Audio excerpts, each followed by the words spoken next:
할렐루야. 여러분들 오늘 예배에 나오신 한 분 한 분을 예수님의 이름으로 축복하고 환영합니다. 아멘. 오늘 본문 말씀은 로마서 말씀인데 로마서 3장 1절에서 8절 말씀을 저와 여러분들이 한 절씩 교독하고 마지막 절은 합독하시도록 하겠습니다. 로마서 3장 1절에서 8절의 말씀. 그런즉 유대인의 나음이 무엇이며 할례의 유익이 무엇이냐?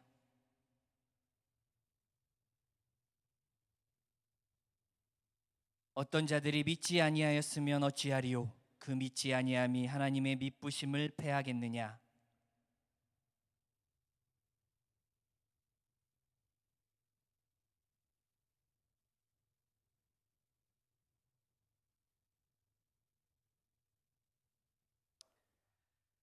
그러나 우리 불의가 하나님의 의를 드러나게 하면 무슨 말 하리요? 내가 사람의 말하는 대로 말하노니 진노를 내리시는 하나님이 불의하시냐?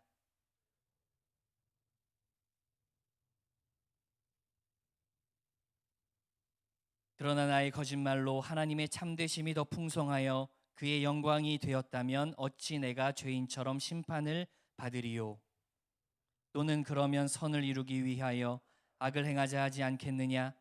어떤 이들이 이렇게 비방하여 우리가 이런 말을 한다고 하니 그들은 정죄 받는 것이 마땅하니라. 아멘. 요즘에는 우리 공동체가 로마서를 묵상하고 있습니다. 로마서.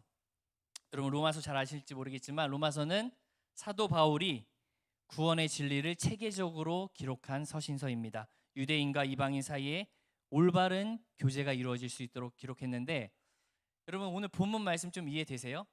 잘 안 되죠? 잘 안 될 것 같아서 1절에서 8절까지 다시 한번 자세히 한번 살펴보도록 하겠습니다. 1절에 보시면 그런즉 유대인의 나음이 무엇이며 할례의 유익이 무엇이냐? 유대인이 이방인들에 비교했을 때 더 나은 점이 무엇이고 할례를 받았다. 그게 도대체 더 나은 게 무엇이고 특권이 무엇이냐라고 질문을 하고 있습니다. 2절에 범사에 많으니 우선은 그들이 하나님의 말씀을 맡았음이라.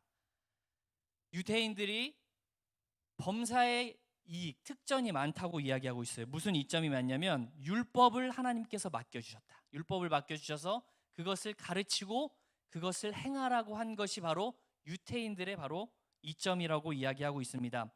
3절에 어떤 자들이 믿지 아니하였으면 어찌하리요? 그 믿지 아니함이 하나님의 미쁘심을 패하겠느냐? 그런데 유대인들 중에 어떤 믿지 아니하는 사람들이 있대요. 하나님을 잘 믿지 않고 신앙생활을 제대로 하지 않는 사람들이 있는데 그 사람들이 믿음에 불충하다고 해서 율법대로 행하지 않는다고 해서 과연 하나님도 그럴까? 하나님도 신실하지 못하고 우리에게 약속하신 것을 지키지 아니하실까? 그렇지 아니한다는 말씀입니다. 4절에 보면 그럴 수 없다. 사람은 다 거짓되되 오직 하나님은 참되시다 할지어다. 기록된 바 주께서 주의 말씀에 의롭다 함을 얻으시고 판단 받으실 때에 이기려 하심이라 함과 같으니라. 여기 4절에 보시면 뭐라고 되어 있죠? 사람은 다 거짓되대요. 여러분도 거짓되고 저도 거짓되고 신실하지 못하다는 것입니다. 그러나 오직 하나님만은 참되시다. 여러분 우리가 살면서 이런 질문을 많이 합니다. 하나님, 어떻게 저에게 이런 일이 일어날 수 있습니까? 하나님, 이해가 되지 않아요. 하나님, 도대체 이런 일들이 왜 저에게 일어날까요? 이해가 되지 않아요. 라고 한다고 하더라도 하나님의 잘못이 아니다. 하나님은 언제나 선하시고 의롭다고 말씀을 하고 계십니다. 그래서 우리는 우리의 불완전한 존재, 항상 거짓된 우리의 존재를 인정하고 무릎을 꿇고 하나님 앞에 나아가야지 하나님 앞에 대항하고 원망하고 하나님을 대적하는 일이 있어서는 안 되는 것입니다. 그래서 우리는 하나님, 이런 상황이 왜 일어나는지 모르지만 주님 앞에 무릎으로 나아갑니다. 인정합니다. 주님 도와주세요. 이런 태도로 나가야 된다는 것입니다. 5절에 보면 그러나 우리 불의가 하나님의 의를 드러나게 하면 무슨 말 하리요? 내가 사람의 말하는 대로 말하노니 진노를 내리시는 하나님이 불의하시냐? 어떤 사람은 이렇게 이야기합니다. 우리가 불의를 행하는 것이 반대로 하나님의 의를 나타내는 것이다. 우리의 악함을 보고 상대적으로 하나님의 선하심을 나타낼 수 있으니 불의를 행하자, 이런 식으로 해석을 말하고 행동하는 사람이 있다는 것입니다. 6절에 결코 그렇지 않다. 만일 그러하면 하나님께서 어찌 세상을 심판하리요. 7절에 그러나 나의 거짓말로 하나님의 참되심이 더 풍성하여 그의 영광이 되었다면 어찌 내가 죄인처럼 심판을 받으리요. 우리가 거짓말을 해야만, 악한 짓을 해야만 상대적으로 하나님이 진실하시고 선하심을 나타낸다, 하나님을 오히려 반대로 영광을 받을 수 있다라고 하면은, 그런 식으로 해석하고 그런 식으로 행동하고 그런 식으로 말을 한다면 어떻게, 무슨 기준으로 하나님께서 우리를 심판하겠느냐라는 이야기입니다. 8절에 또는 그러면 선을 이루기 위하여 악을 행하자 하지 않겠느냐. 어떤 이들이 이렇게 비방하여 우리가 이런 말을 한다고 하니 그들은 정죄받는 것이 마땅하니라. 이런 논리로 간다면 어떻게 되죠? 우리가 점점 악해질수록 하나님은 점점 선해진다는 논리가 되기 때문에 말이 안 된다라고 이야기하고 있습니다. 하나님에 대한 생각, 유대인들의 생각, 자기가 신실하게 믿음 생활을 하지 못하니까 그런 것들을 이상하게 해석하는 것을 바울이 경계를 하고 있어요. 여러분, 하나님은 여러분들이 생각하셨을 때 어떤 분일까요? 하나님, 여러분들마다 다 생각하는 하나님이 달라요. 다 다를 거예요. 나는 이런 하나님, 나는 이런 하나님, 다 생각하는 것이 다를 텐데, 중요한 것은 무엇이냐면 우리 인간의 지식과 지혜로 하나님을 절대로 이해할 수 없습니다. 하나님을 이해할 수가 없어요. 하나님, 이게 이해가 안 돼요 라고 질문했을 때 이해가 안 되는 게 맞아. 우리는 하나님을 도무지 이해할 수가 없습니다. 그냥 하나님의 말씀에 순종할 뿐이에요. 이해하고 나의 지식, 나의 머리, 나의 경험으로 하나님을 이해한다는 것은 어떻게 보면 교만한 것입니다. 불가능한 것입니다. 예를 들어보면 여러분들이 지금 한 17살, 18살, 19살이 됐을 텐데 5살, 6살, 여러분들보다 한 10년 어린 유치원 꼬맹이, 동생이 있다고 가정을 했을 때, 우리 교회에도 많죠, 유치부. 그 아이가 오빠, 형, 언니 잠깐 일로 와 앉아봐. 그래서 얘기를 합니다. 오빠, 그렇게 인생 그렇게 살면 안 돼. 학교 생활, 고등학교 다니는데 그런 식으로 학교 생활하면 안 돼. 시험 공부 그렇게 하면 안 돼. 막 이렇게 가르친다고 여러분 생각해 보세요. 그럼 어떨까요, 기분이? 귀엽겠죠. 일단 귀엽고, 귀여운 놈 엉덩이나 톡 한 대 때려주고 싶을 것이고, 그러니까 그 한글도 모르는 아이가, 나보다 10살 정도 어린 아이가 여러분들이 가르치고 훈계한다고, 막 이해가 안 된다고 자기의 경험으로 가르친다고 가정을 했을 때 얼마나 우습겠어요. 더 나아가서 여러분들보다 20살 혹은 30살 혹은 40살 가까이 많은 부모님들을 대할 때, 여러분들 머리 좀 컸다고 부모님, 엄마나 아빠 대할 때 어떻게 하죠? 엄마가 뭘 한다 그래. 아빠 왜 이렇게 잔소리가 많으셔. 방문 콱 닫고 그럴 때 있죠. 없나요? 여러분들의 지식으로, 여러분들 10여 년 산 지식으로 부모님의 경험을 절대 이해할 수 없습니다. 여러분들을 어렸을 때부터 기저귀 갈고 키우면서 낳아준 부모님을 요즘 부모님들은 우리 세대를 이해하지 못해 하면서 여러분들이 그 부모님의 경험과 지식을 제한할 때가 있는데, 그것은 여러분들이 굉장히 아직 어린 거예요. 5살짜리가 여러분들이 가르치는 것과 같이. 이와 같이 경험과 지식은 돈 주고 살 수 없고 우리가 헤아릴 수 없는 거예요. 하물며 우리 하나님 아버지, 여러분들, 우리가 복음이 어떻게 전해졌죠? 선교사들을 통해서 전해졌어요. 미국, 유럽 각지에서 우리나라 선교를 와서 선교사를 통해서 전해진 그 하나님의 말씀, 그리고 그 선교사를 통한 하나님의 말씀을 위로 올라가다 보면 12제자, 베드로의 하나님, 야고보의 하나님, 요한의 하나님, 또 올라가서 구약시대로 가면 욥, 다니엘, 다윗, 아브라함, 이삭, 야곱의 하나님. 아브라함이 한 3800년 전의 사람인데, 그 수많은 경험, 수많은 역사를 갖고 있는 하나님의 경험과 지식은 여러분들, 우리가 이해할 수 없는 것입니다. 그래서 여러분들이 꼭 명심해야 될 게 뭐냐면, 하나님을 이해하려고 하지 말고 부모님을 내 생각에 맞지 않는다고 판단하거나 이해하지 말고 순종하려고 노력하라는 이 이야기를 하려고 합니다. 여러분, 저는 진짜 하나님이 대단하시다고 생각하는 게 뭐냐면, 여러분 창세기 1장에 뭐라고 되어 있죠? 빛이 있으라 라고 하나님 말씀하셨어요. 빛이 있으라. 그 빛이 뭘까요? 빛. 여기 형광등 이런 거? 아니에요. 우리가 알고 있는 태양이에요. 태양. 그 하나님 말씀 한마디에 태양이 만들어졌는데, 태양이 얼마나 위대하냐면, 지구가 엄청 크잖아요. 지구보다 약 반지름이 100, 900 큰 게 태양이고, 태양의 표면에서는 약 6,000도의 온도가 뿜어져 나오고, 내부 핵의 온도는 수십억 도. 여러분, 태양에서 그 1초 동안에 발생하는 에너지, 똑딱할 때 발생하는 에너지가 원자력 발전소 2천만 개가 1년 동안 뿜어내는 에너지랑 똑같대요. 이 엄청난 그 위대한 태양을 하나님이 이 말씀 한마디로 창조하셨어요. 여러분, 이걸 믿어지세요? 이런 하나님을 우리는 우리의 지식으로 이해할 수 없습니다. 이해할 수 없어요. 그리고 우리 24시간이 있죠. 24시간 지구가 태양 주위를 공자전하는데, 조금만 더 빨리 돌면은 지구는 이 원심력에 의해서 태양 밖으로 멀어질 거예요. 지구가 조금만 빨리 돌면. 반대로 지구가 조금만 자전을 늦게 하면 만유인력 때문에 태양 주변으로 가까워져서 지구는 타버릴 것입니다. 그런데 하나님께서 정확하게 태양 중심으로 지구를 자전시키는데 23.5도 기울여서 하루 24시간 정확하게, 조금도 빠르지 않고 조금도 느리지 않게 그렇게 지구를 이 태양계를 운행해 나가고 계신 것입니다. 여러분, 이런 하나님을 우리는 하나님 앞에 따져서 안 되고, 질문해서 안 되고, 이해가 되지 않는다고 원망해서는 안 됩니다. 그저 그분의 말씀을 믿고 순종하는 것이 우리 인간의 도리인 것입니다.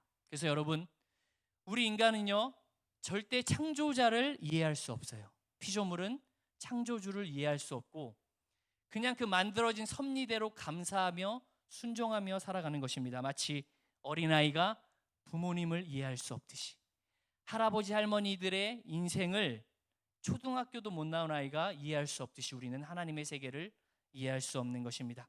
그래서 우리는 하나님의 말씀에 순종하고 하나님의 말씀대로 살고자 노력할 때 조금씩 그 하나님의 섭리를 이해해 갈 수 있는 것입니다. 마찬가지로 우리가 부모님의 말씀이 잔소리처럼 들리지만 그 말씀에 순종하고 그대로 살아보려고 할 때 시간이 지나서 비로소 우리 엄마가, 우리 아빠가 왜 나한테 이러는지 알겠다라고 그제서야 조금씩 이해가 되는 것입니다. 그래서 여러분들 오늘 본문 보면 유대인들이 뭐라고 했죠? 7절에 이렇게 말했어요. 나의 거짓말로 인해 하나님이 참되심이 더 풍성해질 것이다. 8절에 하나님의 선을 이루기 위해 악을 행하자. 왜 이런 말을 했을까요? 하나님 뜻대로 살기 싫어서. 자기는 죄를 짓고 싶은데 주님께서는 죄를 짓지 말라고 했기 때문에 우리가 악을 행하자. 그러면 상대적으로 하나님의 선이 더 커 보일 것이다. 그리고 하나님께서는 진실하라고 했는데 자기는 거짓되고 속이고 싶으니까 우리가 거짓말을 하자. 그러면 하나님의 참되심이 더 풍성해질 것이다 라고 말도 안 되게 자신의 논리들을 갖다 붙이고 있습니다. 여러분, 이 구절을 보면서 우리의 삶 속에도 이런 경우가 얼마나 많은지 한번 되돌아봐야 합니다. 여러분들은 다 양심이 있어요. 하나님께서 양심을 만들어줬어요. 거짓말하면 찔리게 만들어진 것이 사람이에요. 죄를 지으면 자신감이 없고 부끄러워지게 만든 것이 사람인데, 우리가 내 뜻대로 내 욕심대로 하고자 해서 합리화할 때가 얼마나 많았는지, 이 유태인들의 말처럼 나도 그렇게 살아온 적은 있지 않은지 우리가 한번 되돌아봐야 하는 것입니다. 그리고 나서 자기중심적인 생각, 나의 이기심, 나의 욕심, 나의 불순종, 그렇게 살아온 것들을 인정하고 회개할 때 비로소 하나님께 더 가까이 나아갈 수 있는 것입니다. 여러분, 성경에 보면 하나님의 역사는 참 이해할 수 없는 부분들이 너무 많아요. 이스라엘 백성들에게 하나님께서 이렇게 시켜요. 너네 저 여리고성이 보이는데 여리고성을 점령하려면 일주일 동안 훈련을 열심히 해서 총과 칼을 차고 한 날에 쳐들어가라라고 하지 않고 하루에 한 바퀴씩 그 여리고성을 돌라고 시켰어요. 내일도 돌고 모레도 돌고 하루에 한 바퀴씩 그 성을 돌아. 그리고 마지막 날에는 7바퀴를 돌고 나팔을 불어라. 하루에 한 바퀴씩 도는 게 아니라 하루에 1시간씩 훈련을 하고 1시간씩 어떻게 적을 침투해서 저 성을 제압할까 이런 전략을 짜는 게 아니라 그냥 돌라고 시켰어요. 우리로서는 이해할 수 없는 부분입니다. 그런데 그렇게 순종했을 때 어떻게 됐죠? 여리고 성이 무너지고 그 성을 하나님께서 그 이스라엘 백성들에게 주셨습니다. 이것이 바로 하나님의 방법이에요.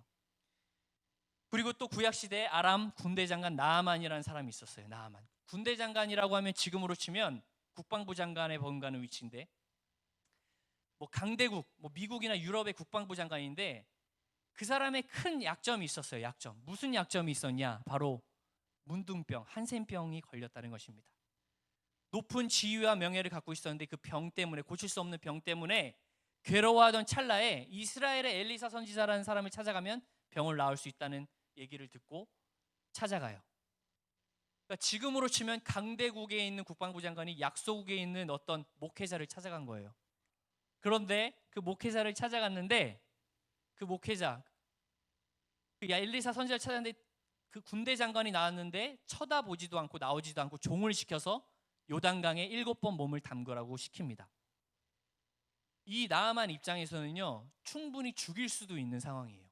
아니 감히 내가 왔는데 네가 얼굴도 안 내밀고 저 더러운 물에 7번 담그라고.